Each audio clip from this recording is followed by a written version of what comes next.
Good afternoon, everybody. Welcome back to Other Minds and Hands. This is session number 61, and today Maggie and I continue/complete our holiday series here with our second week in a row on the Christmas Carol. We did 2 weeks on the Christmas Carol last year. We have to be careful because it soon is going to become a tradition, right? If we're not careful, doing 2 sessions on Christmas Carol every year. I'm kind of okay with that. It's Yeah, very festive. yeah, it is. It is. But we're usually so topical, like, skimming the surface. It's kind of fun to dig into a little bit more detail of some of this stuff. So that's just fun. Yes, exactly. So today, that's what we're doing.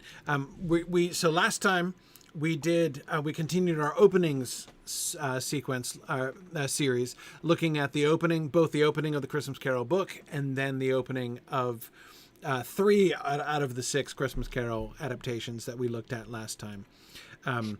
And today we're going to return to the same adaptations.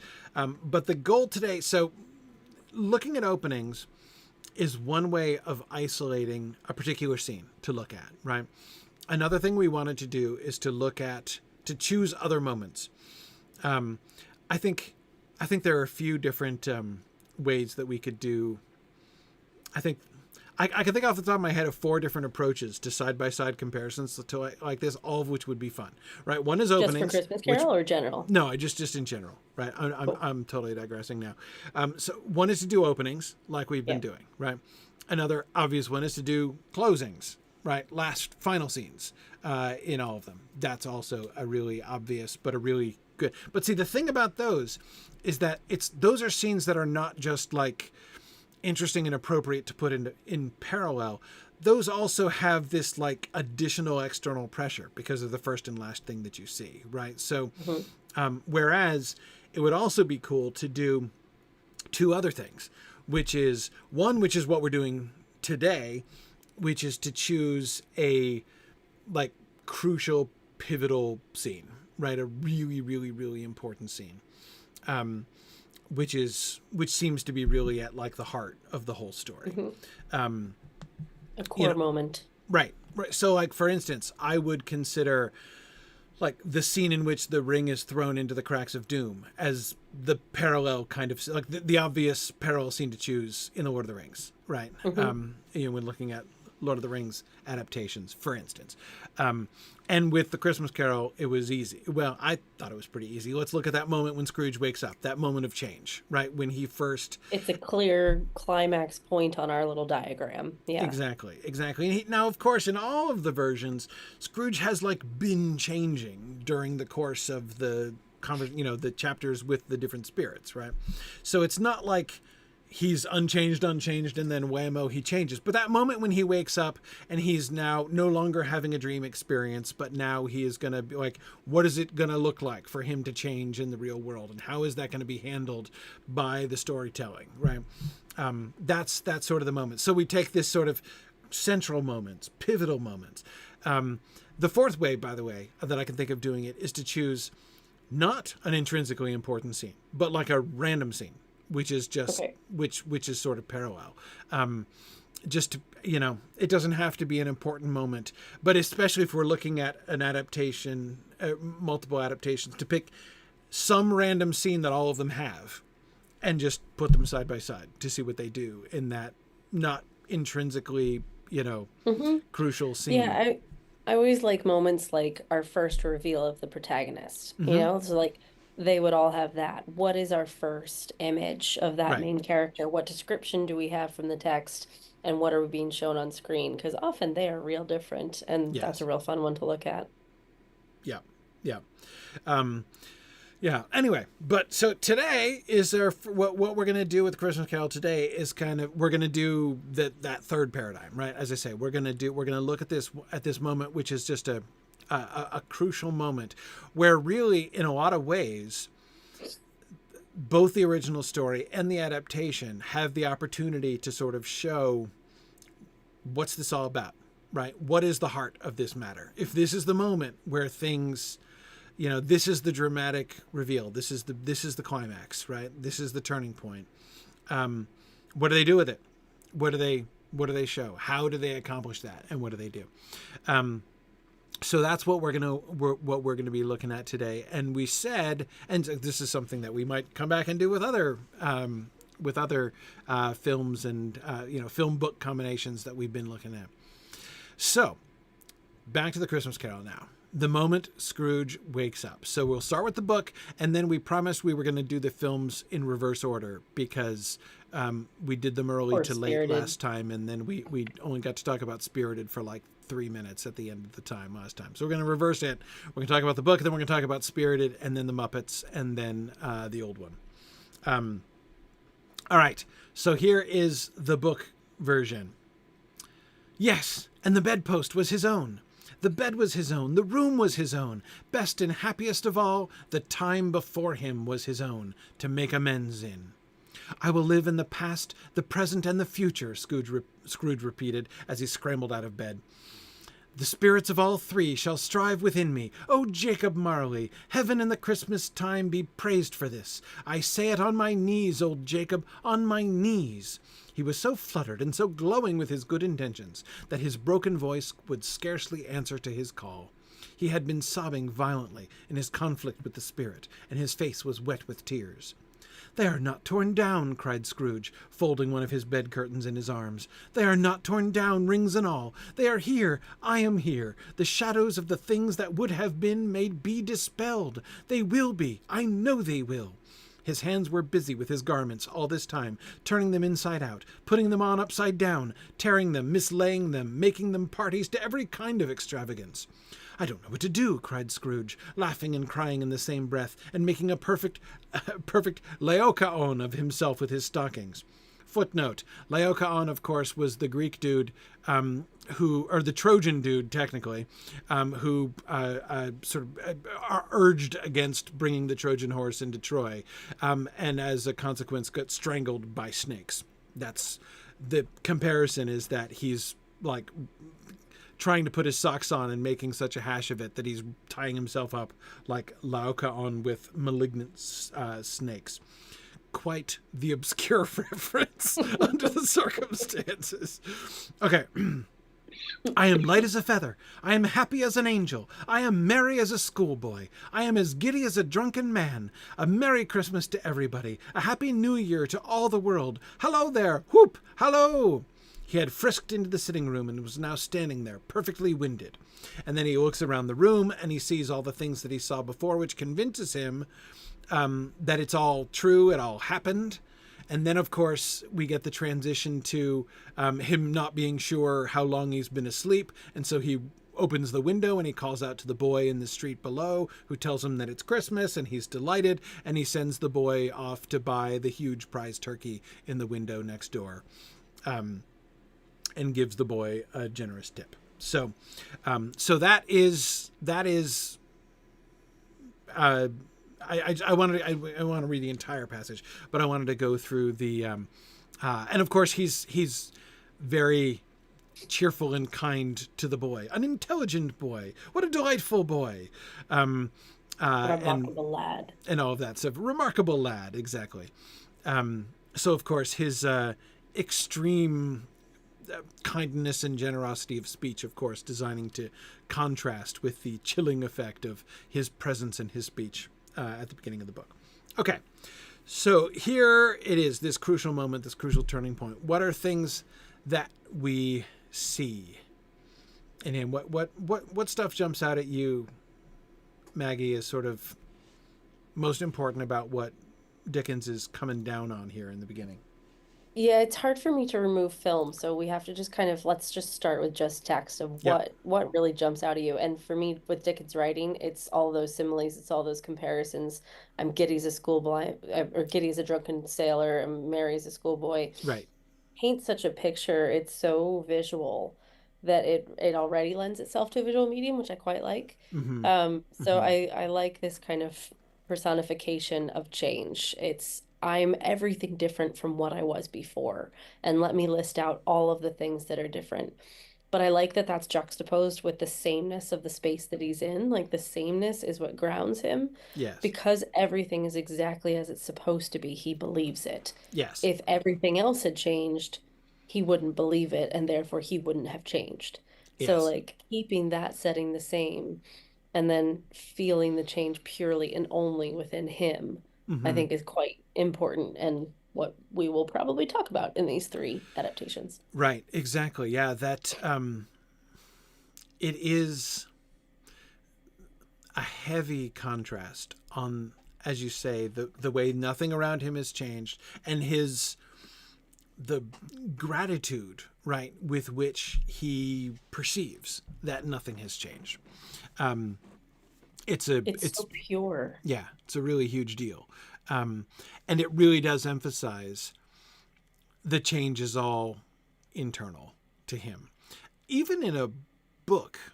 And I say even in a book because like, interiority is one of the things that I think in general can be harder in film than it is in books, Mm, because you have a definitely. narrator As who soon can as just you tell us what the person is thinking.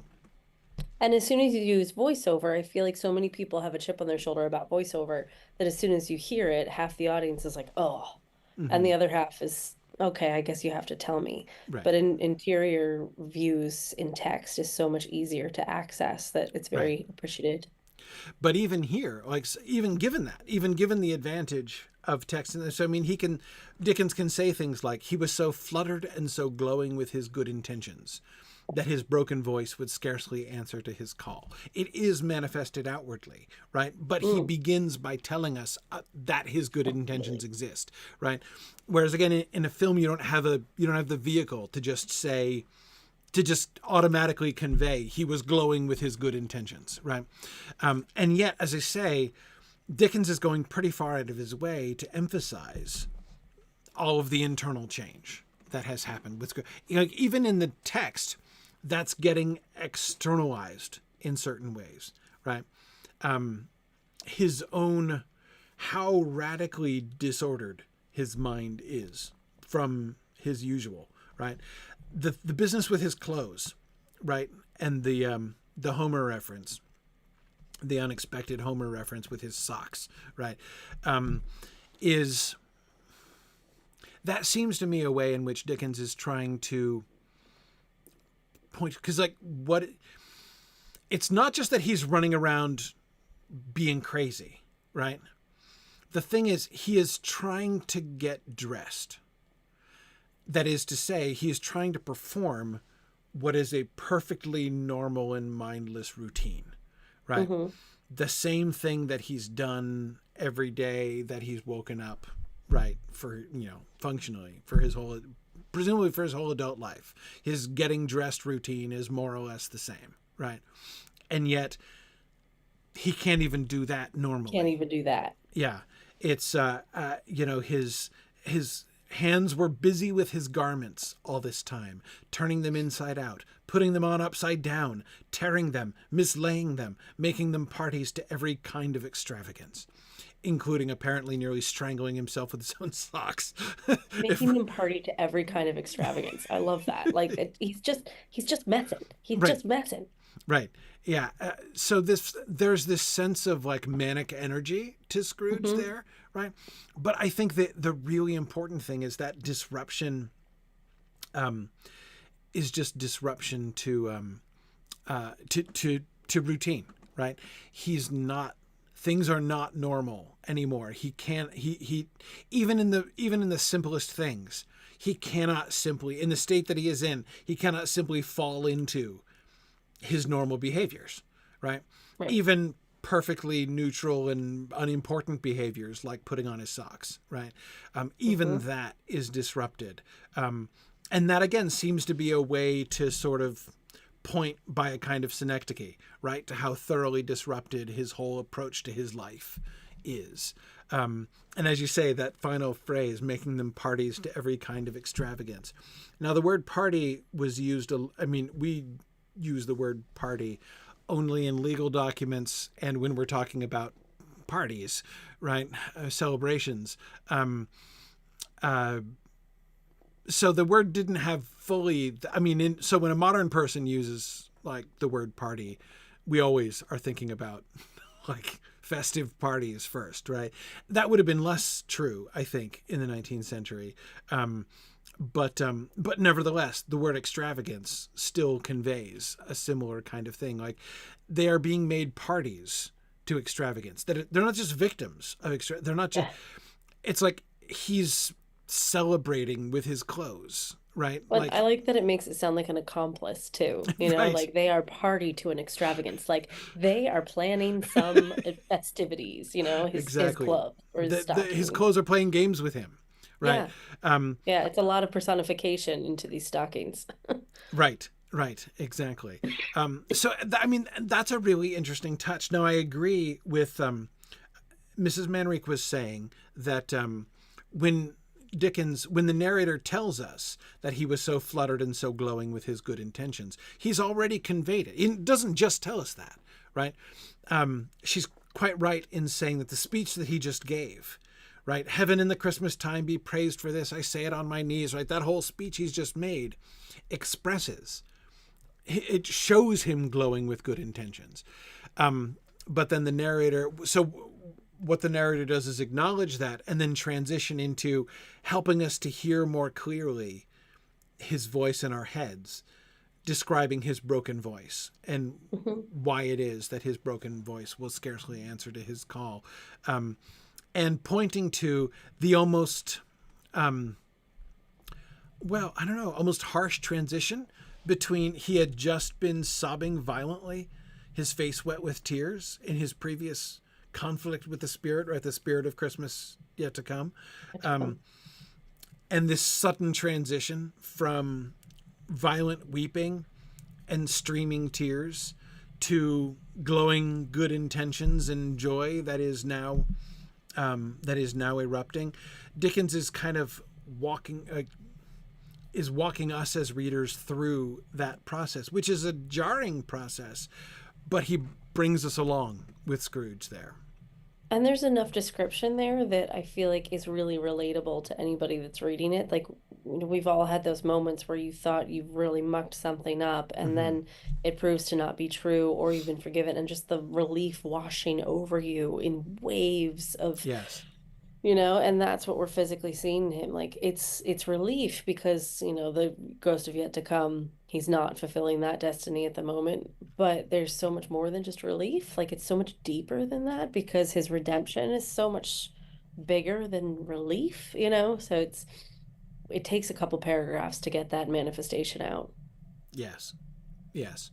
Um, yes. Yeah. Yeah. I'm also having trouble not the version I've seen the most in the last 3 weeks is the Mickey's Christmas Carol because I have a 2-year-old. So we watch it nearly every day. Right. And that scene in the Mickey's Christmas Carol is right up there with Muppets as the most authentic adaptation or faithful or whatever word you want to include. And most of these words are in there, and it's Scrooge McDuck. So then Yes. you have all this other connotation attached to it of we know Scrooge McDuck and his focus on greed and money and things like that, and having that sense of relief and then the visual depiction of it just plays so well. So yeah, Yes. I love that that ties so well to the text, and I'm going to continue playing Mickey's Christmas Carol in my head, although I know we're I mean, not I have focusing to on say, that one. I think it's still the one I know best. Easily Of all now. of them. Yeah. Yeah. No, it's probably Muppets and then Mickey, but Mickey's a real close second. Yeah. Yeah. Oh, and by the way, we can call off the panic. I have ascertained that, in fact, my son has seen the Muppet Christmas Carol. So it has not been a childhood lost entirely. But I mean, I'm not relieved by that I because the know. fact that you didn't know I know. It means that shows that it wasn't a family moment. Yeah. Yeah. it's not as integral to his core fabric as it ought to be. I know. It's true. It's true. Um, okay. So, but yeah, I think it's interesting to look through this and thinking about like the literary techniques, how Dickens as a writer is bringing us along with it. Notice the breathlessness, how many exclamation points, Mm. right? He's using through here, and not even that. The transition, the chapter, stave 5, of course, as he calls it, using the musical analogy, Yes, and the best bedpost was his own. It's almost a completion of this, like, we have to go back and look at how the last one ended, right? In his agony, he caught the spectral hand. It sought to free itself, but he was strong in his entreaty and detained it. The spirit, stronger yet, repulsed him. Holding up his hands in a last prayer to have his fate reversed, he saw an alteration in the phantom's hood and dress. It shrunk, collapsed, and dwindled down to a bedpost. Yes, and the bedpost was his own, right? I mean, it's there's no break at all. There's no break.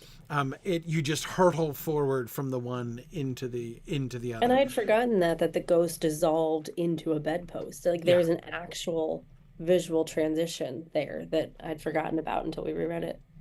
And which the Muppets do, I think. Michael Caine comes in like hugging his bedpost, I think, or, like holding on as if he is still in entreaty to the bedpost. And same with the 1951, they definitely wake up to the bedpost, but I don't think we have that transition of the ghost turning into a bedpost. Right. Not an actual cut. like fade or resolve. There's no dissolve or fade or replacement. It's like a cut. Yeah. But I feel like the Muppet one really matches well. Like his hat is in the same spot. Like it's all the same frame. Yes. But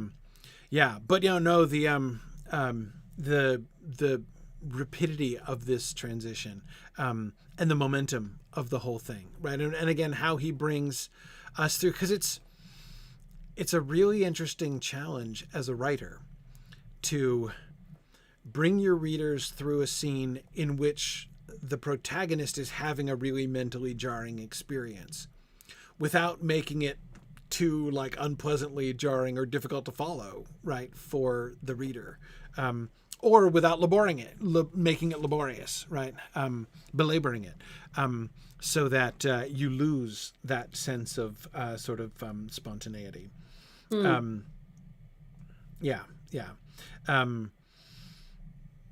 Yes.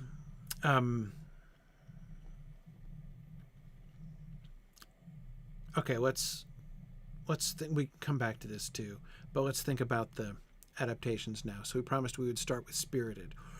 Spirited, of course, is in some ways a complicated place to begin. I know. I'm kind of glad we're starting there because it's so different. It's so different. I mean, it's a lot easier to compare this scene to the first two adaptations. Yeah. I mean, that's probably why it's interesting to talk about this in terms of depiction. Yeah. We're not looking for a one-for-one. This is not taking a line and putting it on film. This is taking a moment and figuring out how to retell that.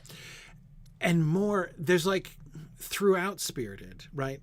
It's like there's an extra dimension, right? I mean, it's like a three-dimensional object instead of a two-dimensional object as far as adaptations are concerned, because it is we talked about ways in which adaptations can be as focused on adapting previous films as it is on adapting the book.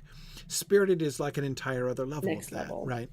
It is fundamentally not an adaptation of Dickens's book. It's an adaptation of the concept of Dickens's book as it is manifested in pop culture and in multiple adaptations, right? It's like the social construct of A Christmas Carol is the adaptation. Right, exactly. So there's and of course, this is the character of Ebenezer Scrooge in the Spirited story is like the embodiment of that extra dimension, in a sense, right? Where you get like, so the final moment, right? The final moment of, which is parallel, I think, to Scrooge's awakening, is that turning point moment followed by the realization, right? When I'm forgetting, what's the name of the other main character? The Ryan Reynolds one? Yes, the Ryan Reynolds character. Totally forgetting. Let's just call him Ryan because I can't remember either. Yeah. Anyway, Phil? When he comes in and Milton. Clint. Is it Clint? How the heck did I get Milton? Yeah, it is Clint. Okay. Thanks, Phil. Clint. Yes. I just remembered because I just pictured Will Ferrell saying Clint. All right. Okay. Oh, I was hearing Octavia Spencer on the porch saying Clint. I can't hear you, but I said Milton in my head. So. Yes. Anyway, okay. So Clint, when Clint pushes Scrooge out of the way, right, of the bus. And then, like, that's the moment, right? It's the moment when he has changed and everything freezes and the dance party comes in, right? Marley and the rest of the crew come in and they do their celebratory, it's happened thing. And then we get the celebratory dance and song number, right? To celebrate, to talk about change, right? So that already, the fact that there were two people involved is, again, like, emblematic of this extra dimension that's added throughout, right? Because there's change that's going on in Clint's character, but there's also change that's going on in Scrooge's character, right? There as well. And the entire system is like being sort of re-informed, re-examined, recasted, reimagined. There's a lot of shift going on there. Right. But that's the moment where all of those things kind of come together. And obviously the biggest contrast is, the biggest contract in a sense reversal from the traditional, the moment where Clint not only shows that he has actually changed, but even embraces the idea that he has changed and that he really is different now, is the moment of sacrifice, when he sacrifices his own life. And the immediate parallel to the waking up in the morning and discovering that it was all a vision and I can still change my life is actually the moment of his death, right? When his body, when time resumes again, the bus hits him, he goes flying, and then his spirit wakes up from his body and his corpse is still lying there, right? But then that is a really powerful moment when he says, well, that's a crap ending. And then his sister waltzes in and says, that's not the end, So right. It's reframing that whole narrative too, that you don't have to, we hope that he changes in the real world and that good, imparts, but we have another character taking on that space. Scrooge gets to go back into that space and have a chance, because he only lived for like a month, right, in his day before he died. So he didn't get a lot of time to enact his own changes. So here he is taking his human life and going back into the world. This is the Will Ferrell character. And Ryan Reynolds thinking, that's all I get. That's a crappy ending. No, he actually now gets to impart a ton of new change, but in the afterlife. Right. Because we have a whole other realm of understanding and a whole new world of, I don't know, impact, I guess, that he can work within. So our two leads do get to continue to make all these big changes, but in very different ways. Yes. Yeah. So it's... which is a huge way to capitalize on a tiny moment. If you have a tiny moment where somebody changes their heart, it's hard to capitalize on that. Yes. We just have to assume that Scrooge really did change in all of the other versions, right? It's a lot on faith. Right. That we're just saying, okay, I guess so. Right. That tomorrow and next week and next month, things are going to really be different. Yes. We are asked to accept that on faith, but we don't see evidence. Yeah, we can't. Whereas with this, we get a tiny, tiny moment. And we don't know, I suppose, but that tiny, tiny moment is so minimal that the impact of what they choose to do next is so much bigger. Right. And seeing how Ryan Reynolds is so good at his job and how he's expanded and how he has a stable relationship and he has, all these other things that start to factor in, and they play so fast that the way that after scene is sketched out is such a beautiful way to kind of continue a story. Yes. And the way it's shot too, he's zooming. I think the editing has got to be like 3 to 5 seconds per frame. It's so fast that you can barely take it all in because he's so good at what he's doing. You're just carried along on that little wave. Yes. And then when it gets to Will Ferrell's house, it slows down a little bit because he's human and he's trying to build a fort and he's swearing a little bit because he's human. There's these nice moments. Yes. Of just painting a really lovely picture of these two individuals that still get to interact and work well together. But it plays out really well. And I like that it kind of slows down to show Will Ferrell shifting into that space too. Yeah. I think that I would say one of the ways in which the whole ending sequence there inspirited plays off of what's happening in the book is that it feels like the film rejects might be too strong a verb, but at least calls into question, problematizes, as we academics would say, the sort of conversion moment that Scrooge is having, that Dickens describes, right? Instead of giving the main character that moment where they wake up and say, I am aflutter and glowing with good intentions. I am now from now forward, I shall be different for the rest of my life. The film seems to actively resist that entire concept, right? And so both in multiple directions, we can see that, right? Even the moment when he pushes Will Ferrell out from in front of the bus, right? And the thing freezes. And there's that, like, Will points at him like it's a gotcha moment of some kind, where he's like, oh, you just, like, what you did just proved that you didn't think you changed, but you totally changed. And he resists it for a moment. He's like, no, I didn't change. I didn't. He's like, yes, you did. Right. So, but again, the point is, he's not having a moment of resolution. He's not having a moment where he's saying, like, I'm going to change my life from here on out. What he's pointing to is, you have changed already. Like, at some point along the way, you did change. It was a reaction. Yeah. And now, everything preceding that, too, I thought was really interesting, because it wasn't about Clint, Ryan Reynolds' character. Right. It was about Will Ferrell. Yes. All of that conversation was about, you are a good person, see? Yes. So there's reassuring Will Ferrell. And then in that process, we get Ryan Reynolds' moment of change. Yes. And of course, it's one of the ways in which, as I say, it's like it adds a variable, or the way that it kind of takes and in some ways kind of reverses the situation. The whole process of encouraging someone that they're not a horrible person is one of the things that makes him into a less horrible person, right? Just as, of course, Will Ferrell, who is literally the ghost of Christmas Present, right, is the one who has to, like, be sort of re-changed and re-convinced in its way, right? So it makes the whole process more kind of complex and more dynamic, and less of a, from this moment forward, I shall be.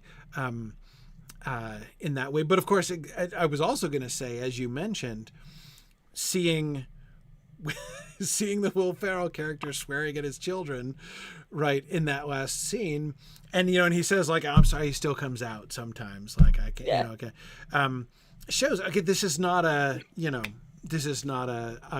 light bulb is turned on and shall never go off again. Everything is now made new, and will never go backwards. Nor the goodness is perfection. Yeah. I like that they allow that little space too. Like, you can still have a changed heart and be a good person and swear from time to time and get mad at a kid for a playground. Yes. Yeah, exactly. So there does seem to me to be a significant resistance to the kind of the rough simplicity of the overall Christmas Carol paradigm, right?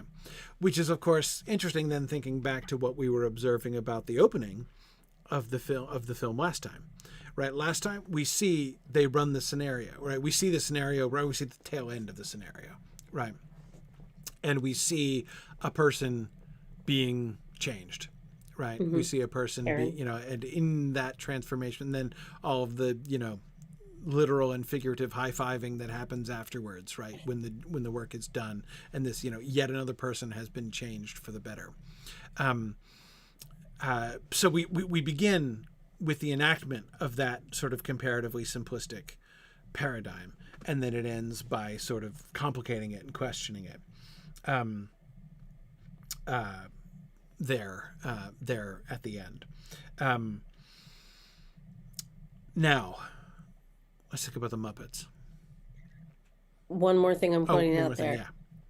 Nothing major, but I also loved the dance number first of all, there's a whole dance number that we get to celebrate a change. Like that's just a lovely moment of like, yep, let's lean into that stereotype of we're changed, we're gonna make a song about it, which is the same thing they did in the opening of like, oh yeah, the afterlife's a musical. Like, yep, just enjoy that. Right. But the frozen moment in time, I loved how long they carried that out. Hmm. So, they made a purpose choice to make it snowing and all the snow froze and they're Right. doing all of this movement, all of this space, all of these swooping camera angles and everything else My in a frozen space. my favorite thing is the frozen expression of horror in the bus driver's And the face. bus When driver. he come up with- they keep coming back to him as he's going through. Yeah, yeah. Oh man, somebody's gonna screenshot you and me just doing that and take a meme out of it. Uh, yeah, no, I love that. It's such a great way to just kind of be like, okay, a lot is happening in this tiny moment. Yeah. Like it is so short, it is so brief. And there's something quite powerful in that because you can't help but like get caught up in the music and all of the joy and all of the change and start to, internalize and personalize and all this other stuff that you just get carried away in the Yes. there's so much I can do. And Well, then and we you're find right. out he's dead. That's also the way in which, although as I say, I do think the film kind of moves away from the more simplistic paradigm and is wanting to complicate it and show, realistic concerns, as Ms. Manrique says, realistic earthly regressions, on the resolutions and the good intentions.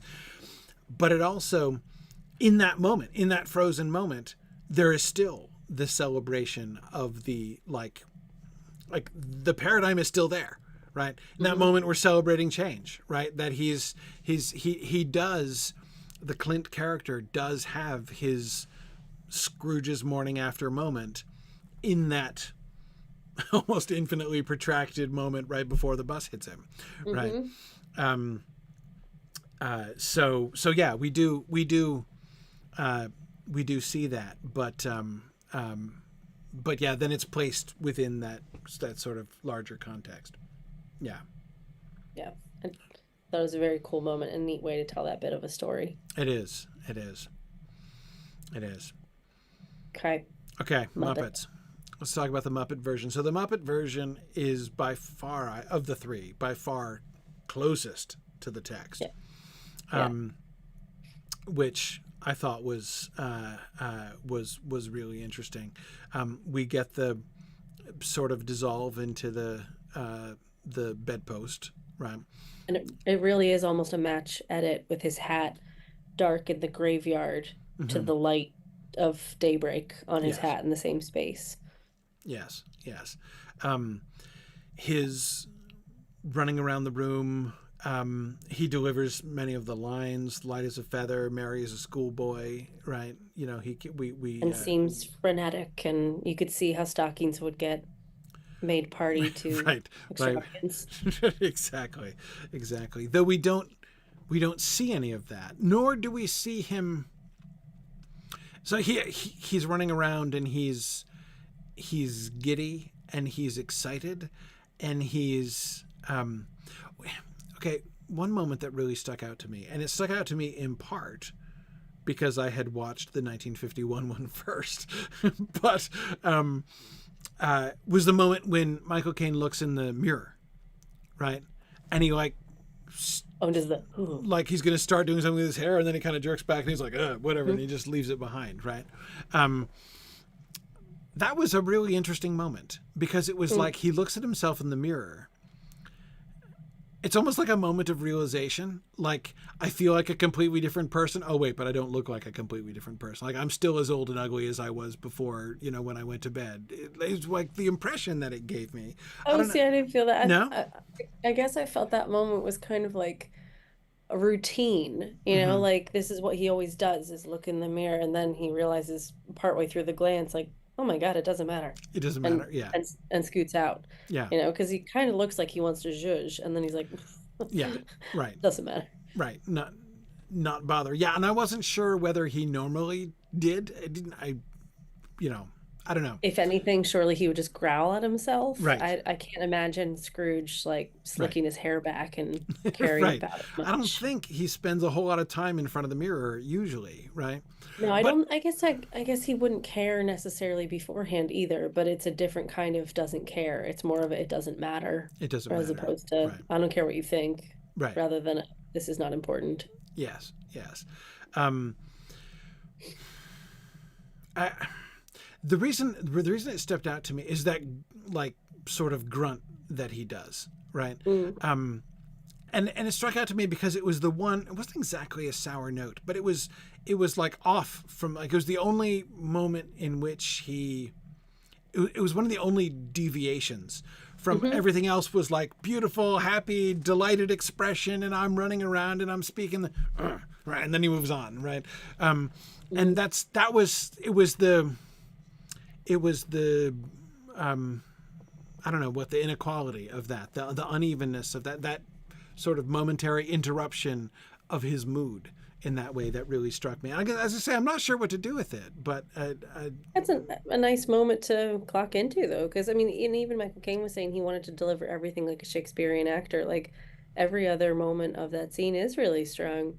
So to have this kind of, again, really human reaction right, of looking at yourself in the mirror and being like, gosh, oh, it whatever. feels improvised, whereas everything else does not feel improvised. Right, right. Especially since everything else he's going through this, the not the book exactly like a script. He doesn't say everything, um, but but yes, much of what both. I mean, he goes down onto his knees and says that I will live in the past, present, and future. Um, Calling out to Marley, well, to both of the Marleys in the Muppet version. The I'm light as a feather, happy as an angel speech. Like he's doing so. Yeah, he's following the script almost Hmm. everywhere, almost literally. Yeah. And his throwing open the sash of the windows is my absolute favorite in any adaptation because one, it brings our narrators back in because they're Yes. asking, "Do you think we're safe sitting on this window? What could possibly go wrong? He's a changed man. He's full of goodness," and they get launched off the windowsill. But that moment too, when he leans out the window and Rizzo and Gonzo land in the snow next to the little bunny rabbit, Hmm. who's the wee boy The who's gonna lad. go be Yes. sent to pick up the turkey. I just love that moment, and I would reenact that 1,000 times if I could. You boy, what day is it? Today is Christmas. It's right from the literature. It's directly from the text, and yet Hmm. it's this lovely little departure because we've got Gonzo and Rizzo, but it doesn't feel weird. It fits right in because everything else is done so well. I think that the right vibe is there, and we do get our narrators back in, which is a nice way to bring them in. Yes, and he interacts with them. When he comes Hmm. out of the house, he taps them both on the head, Gonzo and Rizzo, and says "Merry Christmas" to them as they go by. Um, uh, yeah, yeah. Um, I want to think more about Gonzo and Rizzo being thrown off the uh, the not the mantelpiece, the Windowsill. windowsill. Um, what is the effect of reasserting? Because the way in which the narrator voice, Gonzo's narrator voice, is reasserted there, it's an interesting choice because they choose not. It could have been much more intrusive, right? They do the transition. I mean, he's almost done with his scene, right? It really is Gonzo and Rizzo sitting on the windowsill outside has nothing to do with his waking up in the bedroom in the morning scene. It's the transition to the conversation with the boy in the street scene, right? So we get a return of the narrator's voice, but that whole scene, in which, in some ways, one might have been tempted to use the narrator's voice, right, to tell us about some of the things that he is thinking and feeling, right? Uh, they avoid that. We don't get the narrator voice until this central conversion scene is over, this response scene is over. I think that was probably quite purposeful because when they leave in the Ghost of Future Yet to Come scene, they say, "Oh, this is too scary for me. We're out of here." Like they remove themselves, and Right. Scrooge becomes the main element of the story as he ought to be. So they're not important anymore. The story does not rely on them. It's Scrooge's story. So for them to come back in, we don't really need them anymore. They're just a nice little bookend. and it does kind of feel like just pure comic relief at that point. But the fact that they're on the windowsill, they're not inside, there is this kind of separation of the main story is Scrooge now. They're just on the periphery. Has he ever interacted with them before? Not directly in the way he taps him on the head, but I'm thinking the way he knocks him off the windowsill. I know there have been mishaps and stuff with Rizzo, especially throughout the film, but has Scrooge himself, as I recall, it's mostly like them going up to look at him from a ledge and falling off or something like that, or some other thing intervening. Can't think of it. I mean, they hitch a ride on him to the past, but that might be on the ghost, not to him. I can't remember. Right. But yeah, as far as even there, though, they would still be attaching themselves to him as opposed to him doing something to them, which he very much does. And what he does is he sweeps them right out of the picture. Right. Because yes, I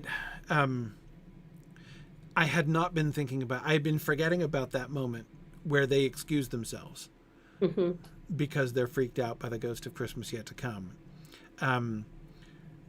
There is, because it's not just, I mean, yes, it's the kind of physical comedy you expect from the Muppets. That is, them being thrown off the windowsill and landing in the snow.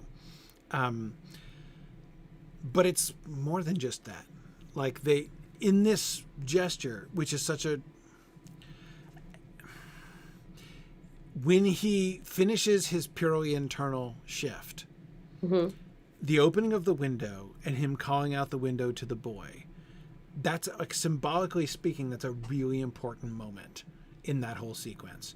When the change, which we can see and hear from what he's doing and how he's acting and what he's saying in the privacy of his own bedroom, right? And when that becomes public, right? When he opens his windows and leans his head out, right? Engaging himself with the community, right? Opening the windows of this inner, sanctuary, connecting with a waif on the street, right? With somebody whom he would certainly have never paid any attention to and certainly not been kind to before. And so like the actions that he's performing to purchase the turkey for the Cratchits, the kindness with which he interacts with the boy, like all of those things are the sort of outward playing out of what the window opening itself kind of symbolizes, right? Knocking himself back into the world. Yes. Opening, he's opening his heart, right, to the world. Is like almost literally what we see happening there. So again, it feels important that our narrators go away, right? They're like, we don't want any part of this story. This is a really scary part. Now they come back and they're like, and we're back, right? On the windowsill. But they don't even do any, like they haven't done, Gonzo does not do any narrative of this critical moment, like the most important, the climax of the entire story. Gonzo wasn't there for it, right? He wasn't mediating that. They're just celebrating along with us. They're just watching the show too. Yeah. They're purely spectating.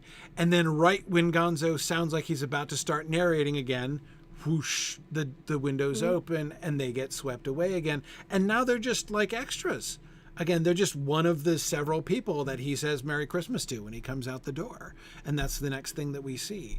So it's an interesting kind of, it is almost like the narrative, that narrator voice that is mediated to us through Gonzo becomes kind of pushed to the side, right? I'm trying to think about the final moments. They're singing When Love Is Gone at the table. But I think as the credits start to roll, we get Rizzo and Gonzo talking over the credits. Am I making that up? At the end? And yeah, at the very, very end. I think they do get the last word, but it's still in the crowd. It's not narrative. Right. Yeah, they're not putting a Dickensian the end on the end of it. They're like screaming about food or something. Right. Yeah, so framing in some sense, but not really narrating in the same way. Yeah. Oh man. Sorry, Chloe, who is with us on YouTube. Chloe, it's funny because you've mentioned two of the things that we actually did talk about last year, but we didn't talk about them this year. That is, she was like, "Did you talk about the Matt Doctor Who's Smith? version. And did you talk about the Blackadder?" And like, we actually talked about both of those last year in our Christmas Carol special when we did seven, counting Blackadder, different adaptations. Though we didn't happen to choose either one of those, but yes, both brilliant adaptations of the story. Yeah, Doctor Who ones, which by the way, we've got new Doctor Who episodes we might have to talk about. So that's a Yes. future Other Minds and Ants. It's not an adaptation, is it? But it makes me really happy to Yeah, talk about no, new actually, Doctor Who with it's a David really Tennant. interesting. It's Doctor Who at this point has almost become like it has become its own text that is being Oh, adapted. 100%. I mean, like there's Especially having this, I mean, like I'm so fuzzy on the details because I haven't rewatched the David Tennant stuff in a really long time. But this new episode, I only watched the first one so far. The way he's playing into the lore that he created yes, 15 years ago and assuming that we're all going to remember these little inside jokes and these things that went viral and completely self-referential as an individual text. It's so fun. yes, and it is like each new manifestation of each new Doctor is like an adaptation of the one Adaptation. before, right? In a sense, so It is. it is a really complex sort of thing. Someday, I say, Julie. I was wondering, Julie Dick was here and enthusiastic about it. I didn't know if you were here, Julie. I figured you would be enthusiastic about that suggestion. But anyway, Anyway, back to the Muppets. Okay, so with the Muppets, then, so that sweeping aside of the narrative, we don't need the narrative anymore. It's such an interesting move because now it suggests. I'm thinking about just as I was thinking about the way in which Dickens, the writer, and Dickens, the narrator, are sort of mediating between the character of Scrooge and us, right? Helping us to perceive Scrooge's experience and the kind of reactions that we are being invited to have to Scrooge's experience, right? The ways in which we're invited to connect with that, right? I think that we can see in the Muppet Christmas Carol them doing some really interesting things there. It's now the kind of removal of that narrative, the deliberate, purposeful, even playfully violent removal of the narrative figures there seems to me to really speak to the kind of connection that the film expects us to make with Scrooge. Think of the distance that we had from Scrooge when he walks in the opening that we talked about last week, right? You've got the whole city singing the song about him, and we emphatically remember that the thing with the Q, right, where Gonzo Dickens is like when he comes right now and he comes around the corner, right, like he's just performing the cues, right? And so we're very distant from him, and we're invited to look at him. And it's all Dutch angles. It's all very unnerving. Very unnerving, very disturbing. Yeah. Exactly. And so we're encouraged to look at him as this almost monstrous figure. And now in the end, when he is opening out the window straight towards us and we're seeing him straight on and the narrator's flying off, there's now this deep connection that's being this direct link that's being established between us and Scrooge, which has been growing, but I mean they seem to be paralleling that link to this moment of conversion in Scrooge, and I think that's really a really fascinating thing for them to have done. There's also a nice moment where the narrators are tied back in, where they, like you said, they just become part of the extras, but it's not like they get knocked off the windowsill and we don't see them again. They get knocked off the windowsill into the snow next to the rabbit, Right. and they interrupt the rabbit delivering his line. They Right. bump into him and then scurry across the frame. So Yes. it's not like he fell and got out of the way. He fell and got out of the way. He went all the way across the front of our character. So he's still kind of pushing himself into our scene. But I like that because it really ties the two together. It's not a separation. it's a bringing together of these two things. Yeah. Now, okay, and so now, but then we get towards what I thought was the most significant alteration that they made from the text, because it's very close to the text. They're following the script in so many ways. But there's one major thing that they changed that jumped out to me so much, and it's in the interaction with Honeydew and Beaker, the two charity collector people, right?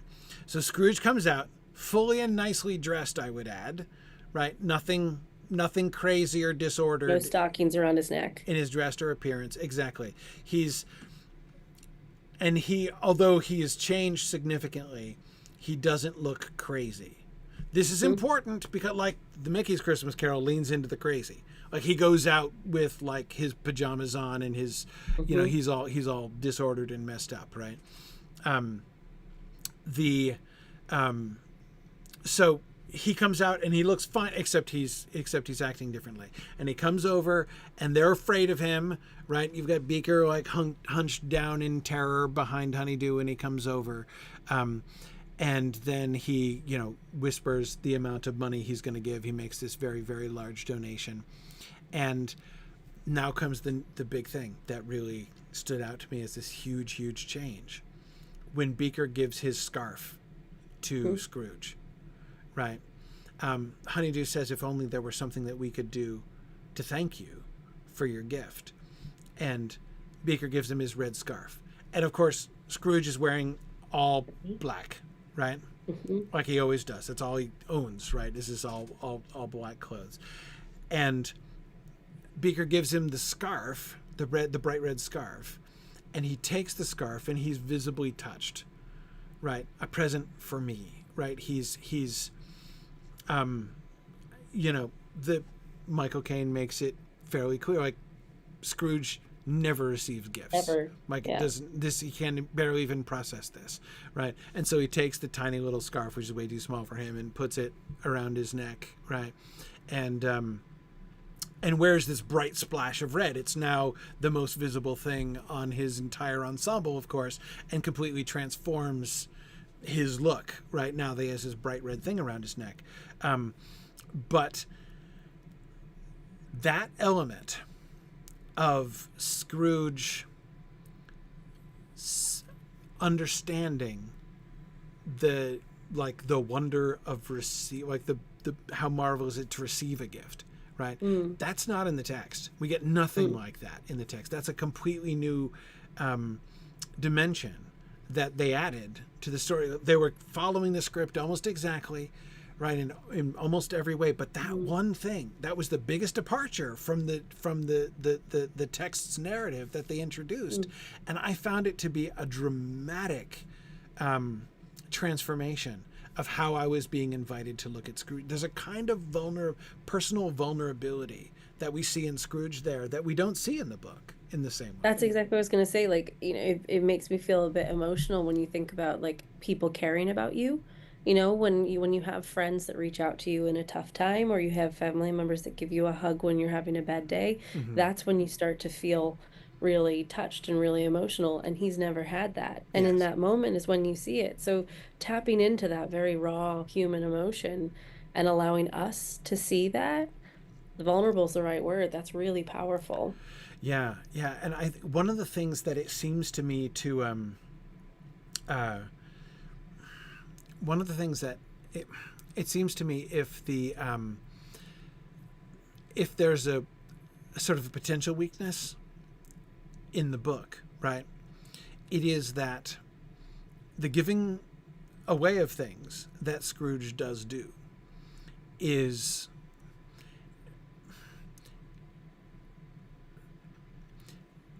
being rich and being a patron to others is something that can really boost your ego. Right? I mean, that's a thing, right? Yes, it shows that he's changed his attitude towards his money in that he's willing to not only buy the prize turkey, you know, in the next window and give it as a generous gift to Bob Cratchit, but that he's also willing to tip the boy so generously and treat him so nicely, right? I'm not saying that he hasn't really changed, but again, like, one of the things you talked about in the book, being asked to take on faith, that he's really changed and he's really going to stay changed, right? And this to me is one of those elements, right? Is he... But there are two ways in which the Muppet film addresses this, right? One is the gift that he receives and the way that he receives that, to show that he really, his heart has changed towards people in these other ways. Like, he really does, he sees and feels things differently now than he did before. He was all about power before. He was all about control. And again, you can be all about power and about control and also give stuff away to people. Yeah. That can be a mechanism for exerting Of power control. and Yeah. control. Yeah. And again, I'm not saying that Book Scrooge is doing that, but it's you know, I felt that the Muppet film went a step further in showing the genuineness of that change in him. The other thing is that he whispers the amount of money to the to Honeydew, right? Like, I don't want to get credit. I'm not trying to make everybody around think I'm awesome. If I came out and shouted, yes, I'm going to give 10,000 pounds, which in, you know, that day He's not doing it for show. He's not doing it for show. the tax break. He's doing it because that's what he wants to do, to be a good person. Yeah. So those two things that they did, I thought were really interesting in sort of trying to show how genuine, you know, that was. And those are additions that you feel like make sense. You know, it doesn't have to be for a modern audience or anything like that. It's just more ways to show a changed heart. So how else can you do it? And those are two really lovely ways that fit in. You could believe that they were in the text from Dickens. They don't feel like a massive departure. No, but not at all. They're not. Not at all. But it does really make something explicit that isn't. I mean, it's not.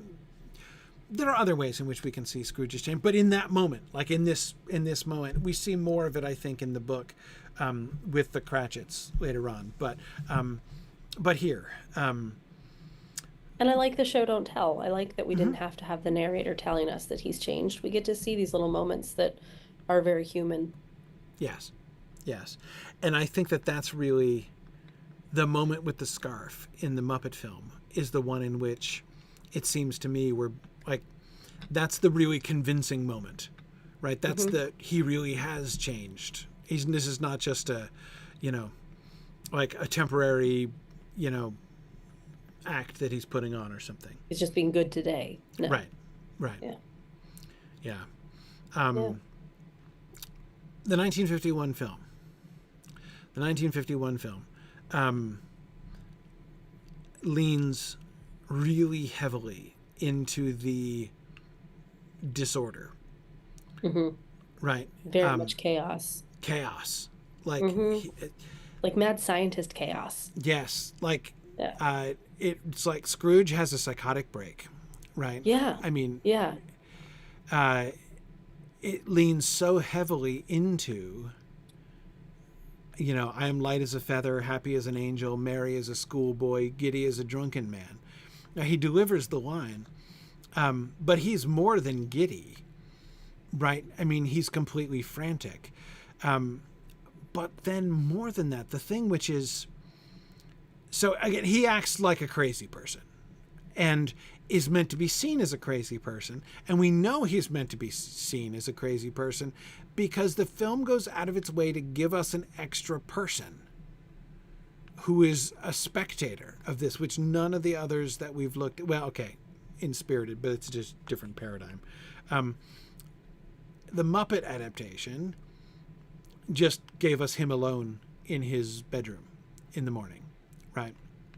And the book has him alone in his bedroom. And he doesn't interact with another human being until he opens the window and talks to the boy. But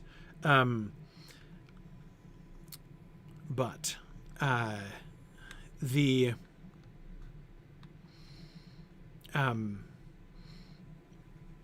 edition in 1951, in the 1951 film, of the maidservant Yeah. who comes in.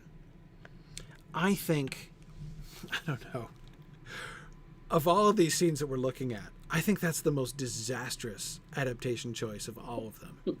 It's just, Because she doesn't do anything it's for the scene. awful, but it Yeah. makes it much more horrible. Like, when you have that kind of a situation, right, where there's like the main person experiencing something and there's another character whose only job is to look on and react, right? Mm-hmm. That person inevitably provides us some kinds of cues, right? Right. Some context, Yeah, some awareness. right. And I mean, and if we either we respond, either we like we're supposed to respond the way that that person is responding and they're prompting us how we're supposed to respond, or if we don't, if we have a different response, it may sometimes draw our attention to how we view things very differently from everybody else. But she responds to Scrooge's change as if he has simply gone insane. She's Yeah. terrified, Yeah. including when like he's like, I must stand on my head, and then he flashes her because he's standing on his head in his like nightgown, which he's presumably not wearing anything under, right? And so he goes and stands on his head on the chair and flashes her, and she immediately responds. She throws her apron over her head and goes running screaming out the room, and it's really uncomfortable. And then he chases after her, which gets way more uncomfortable as he's like trying to reassure her, and he like tackles her on the stairs and is physically holding her down, and I'm like, please make this scene end. Like, I can't even handle it. It feels like there was a producer in the back going, we gotta make this crazy. Go. But it was Yeah. 1951. Like it wasn't, it wasn't really the vibe. But it's so counter to the change that we're supposed to see in him that it's so jarring. It just kind of negates all of the work that was done leading up to that point, because instead he just looks crazy as opposed to Yes. changed. And they try to introduce into his dialogue to her that he's going to be generous to her, right? That he's going to change and not, be stingy and everything. But I mean, she has a hard time believing it or receiving it. And honestly, again, he's looked so insane that you almost have to think like, are any of his good deeds going to stick, because he's going to get hauled off, to the asylum, and maybe they're going to like deem he wasn't in his right mind when he did all these generous things, right? Right. I mean, if you're going to introduce another character, it should be to solidify the change. Like we have all those moments with Spirited. Like it's a hot second, but we can see how much there is a change. Whereas with this, no, none of that worked, because instead I don't believe anything. This all just seems mad. Yes, it was such a peculiar thing. I mean, the idea of like he is so transformed that people don't even recognize him, right? That like there needs to be. I mean, it's almost like they're so intent on showing a kind of before and after. The business with the extravagance with his clothes and strangling himself with his socks, right? Like there is a sense of disorder there, of disruption. I mean, we talked about that. It's there, but it feels frenetic, or it feels like I can't tie my shoelaces because I'm so excited, as opposed to I've gone crazy. I've gone crazy and am like a risk to myself and others, right? I mean, yeah. Definitely causing harm by doing a handstand with no pants on. Right. Doing psychological harm that way, and possibly physical harm on the stairs, which is it's very uncomfortable. I find it by far the least pleasant of all of the and the most jarring. It's accurate in a lot of the wording, sure, so you can call that faithful in one respect, but it just doesn't follow the vibe of the rest of it. So that departure, like we've said before, departures are absolutely fine. You have the right to make a departure from text to film, but there's no reason for this departure. We don't understand this departure. It doesn't mesh with the character that we've seen before. It certainly doesn't mesh with the character that we know from the text. So I Yeah. don't really know what the thought process was behind this one. It's actually an interesting illustration of how it can, like the script can be close to the original and yet And still be wrong. depart very radically, right? And it really does not, I mean, I don't, it's hard to say exactly what effect they were hoping for there. I mean, we can't see into their heads, but the effect that it creates does seem to me to be very counter to, certainly far outside the spirit of what Dickens is describing here in this moment. I mean, in this way, I think that Spirited captures it very much more, even though Oh, definitely. they're, of course, doing things completely differently. And even as I suggested, I think that they're kind of questioning the entire paradigm that the book establishes here in this moment. You know, they're sort of putting pressure on that and calling that into question in various ways. But even through that, I feel like they're being a sort of truer to the spirit of this scene than the 1951 film ended up being.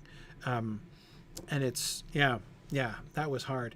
We don't have much time left, but a really great question I wanted to come back to. Gregory was asking, what about the change of having him spend Christmas with the Cratchits instead of with his nephew? Really good question, because that's a trend in most modern films, right? Most of the modern films downplay the nephew and play up Bob Cratchit. And, well, I'm trying to remember the nephew scene from the 51 one. I really like the nephew scene from the Muppets because you do have that moment of hug, kiss, shock, awe, disbelief, and go. yes, So, there is this kind of moment of I can tell something has changed, but it isn't jarring like the 1951 one. yes, It's more of refreshing and disbelief in a yes. really lovely way because it was so sincere. And yeah, I really like the look on Fred's face in that scene. Yes. Yeah, I was. Yeah, sorry. I wasn't reviewing that scene, so I don't have it fresh in my head to do a detailed recollection of. I do think that the choice to the overall tendency of modern adaptations to spotlight the Cratchits and downplay the nephew.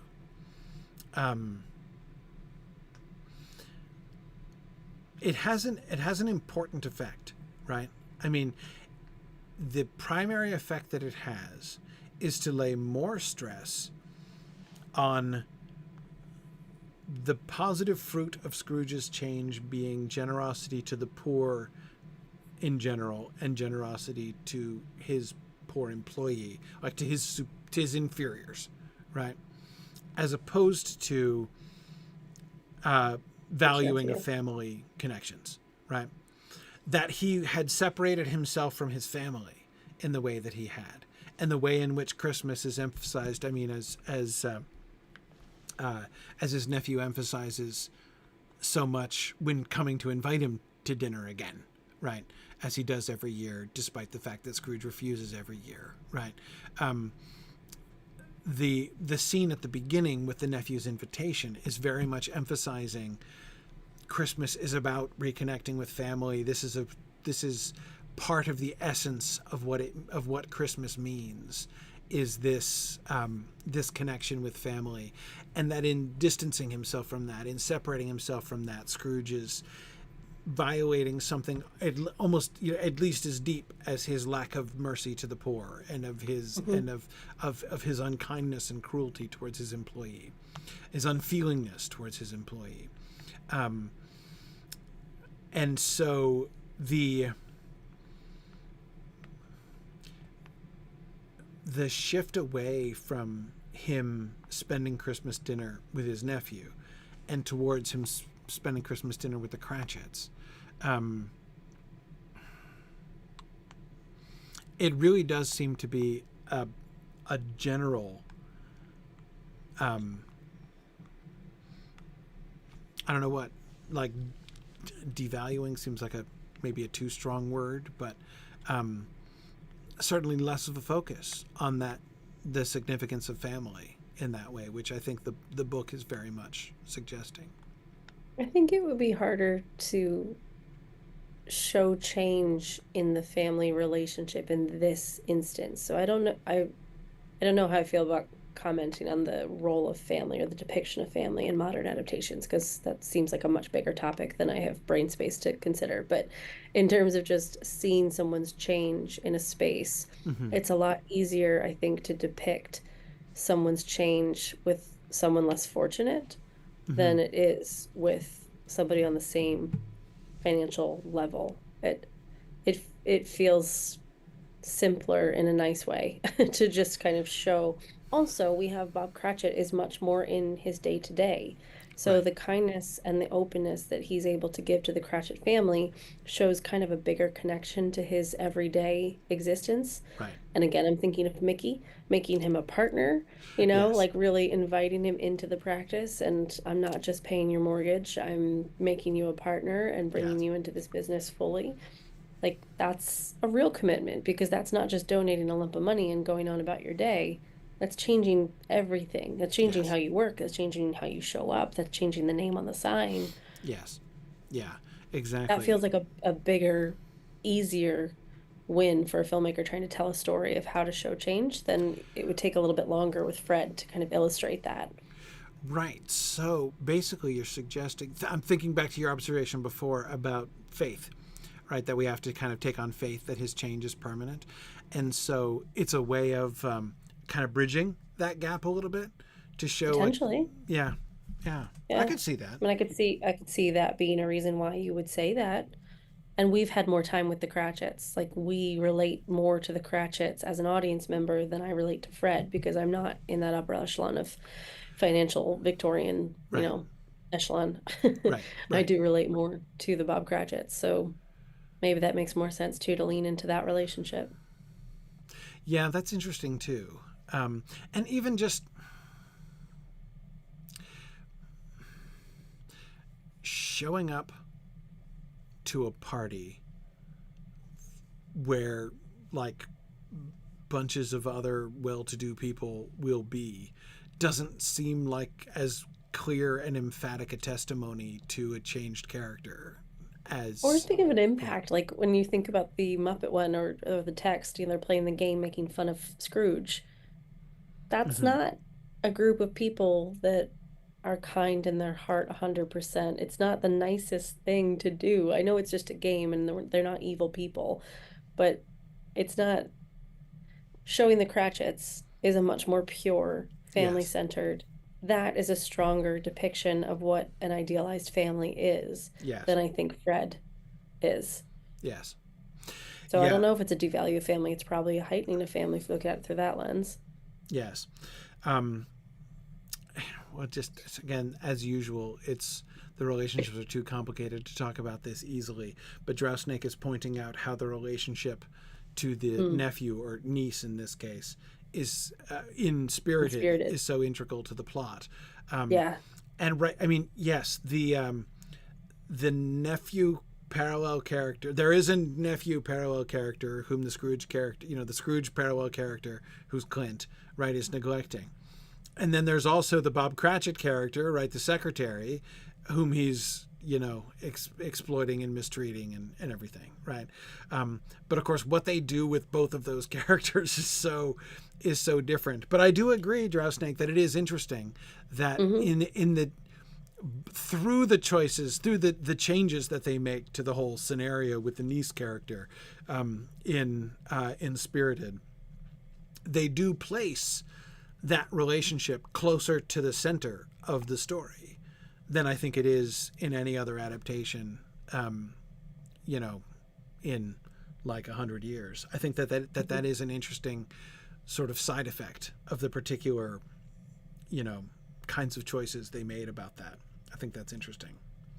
Yeah. Um, yeah, yeah, um, yes. Um, Jonathan, I see you talking about sort of the potential interplay on YouTube there, the potential interplay between Scrooge McDuck and Ebenezer Scrooge, right, in the Mickey's Christmas Carol. And of course, the same is true in the Muppets as well.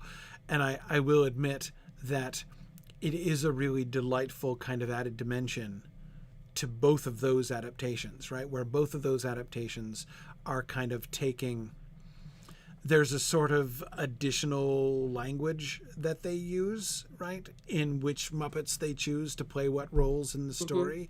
And the clear associations they want us to make in many places, right, with the character, between the Muppet who's playing that character and that character in the story. And I do think that that's true.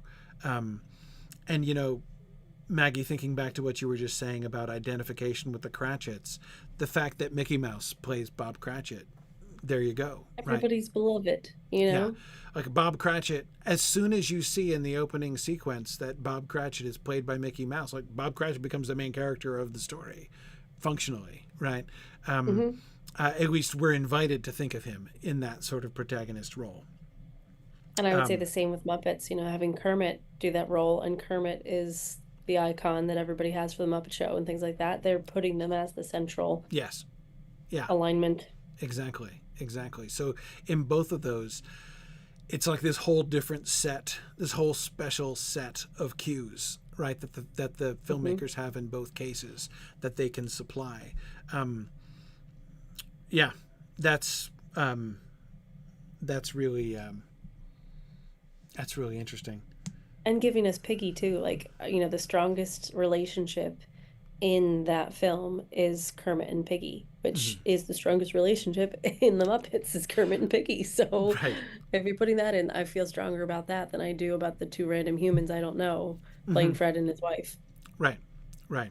Yeah, no, that is it is a really interesting level that gets added to it. And yeah, it would be fun to do, if we were doing an analysis just of one or other of those, it would be fun to dig into that a little bit more, in seeing the ways. Next Christmas. Next Christmas. Next Christmas. We'll come up with something else for these months. Actually, there's so many other Christmas carols. I feel like we should just every year we'll keep doing Christmas Carol. We'll just keep rotating which ones. Like I was just saying to Corey, I just discovered Rod Serling wrote a Christmas Carol adaptation that I have yet to watch in 1964 or something, trying to push for world peace. So, okay, sure. Yes. Sounds good. In 1964 World Peace Christmas Carol. Okay. Yeah. Let's see what that looks like, right? What kind of choices you make to do that? Yeah. There's something like 58 adaptations of A Christmas Carol. We will not falter from having too many. That's right. We could literally talk about this indefinitely every year. But it is a really good case study for adaptation to say, how many ways can we tell the same short story? 58 apparently, and still going, because I bet there's quite a few in development. I mean, the mere fact that these films carry on being funded is shows the kind of and quite easily. A Christmas film always makes money. This has cultural appeal and awareness. Everybody understands the story. Kind of makes sense to remake it every couple of years. Yeah, no, exactly. I think that's so there'll still be plenty to talk about. All right, so we're out of time today, and we're going to be, of course, next week is actually Christmas Day, so I'll be today it's Christmas. Exactly. I'll be too busy, opening my window and throwing purses of money to lads in the street next week and carrying large turkeys around. Turkeys around, exactly, to be having a broadcast next week. But we'll be back. Not yet 100% sure whether we'll be back, because then the following week, of course, is New Year's Day. We're pretty sure we'll be back, but I have a friend from the U.S. landing that night. I just have to figure out if I'm picking her up from the airport. But I'm free that whole day, so if we want to do another time, so we might figure something out for New Year's Day. But we're changing tack, everybody. We're leaving Christmas Carol. We're leaving the Christmas Carol, and I want to go back. There were a couple other openings that we wanted to do in our opening sequence. So we're going to come back to our opening sequence, and we're going to look at Dune. So we're going to do the opening of Dune, the book, and we're going to do at least the David Lynch film and the recent film. Do we want to do the? Oh, I forget the miniseries that happened. There's that other big Dune adaptation that happened in the middle. If we can find it, I'll have a look. Yeah. Is that the James McAvoy one? No, I don't remember. I never saw that one. I don't think. I forget. I don't remember where I was or what I was doing that I missed that, but I did miss it. And we'll also talk about the new Dune trailer because that has also come out and is worth discussing, even separate from openings. We'll just look at it for a little bit because it sounds pretty cool. Yeah, exactly. So basically, watch this space. Plan on New Year's Day, same time, and if it's different, Corey will tweet it out and we'll put it on all the socials. Exactly. All right. Very good. Well, thanks everybody for joining us. This was a fun Yuletide discussion as always. And we will see you guys after the new year. Thanks everybody. Merry Christmas. Bye Happy now. holiday.